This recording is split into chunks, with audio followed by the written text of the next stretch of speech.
Peter Jánošik, včelár zo srdca Liptova. Včeláreniu som sa dostal od môjho starého otca. Tento mal však iba ako hobby.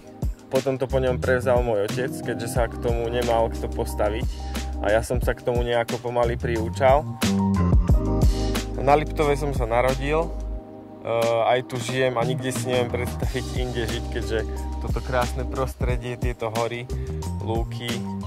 Z toho dôvodu som mal aj možnosť včeláriť ekologicky, keďže to, aké je prostredie, je najväčšie kritérium toho, či môžete alebo nemôžete včeláriť ekologicky.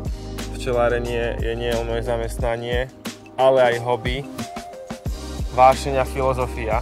A myslím si, že každý, kto robí to, čo ho baví, tak to robí dobre.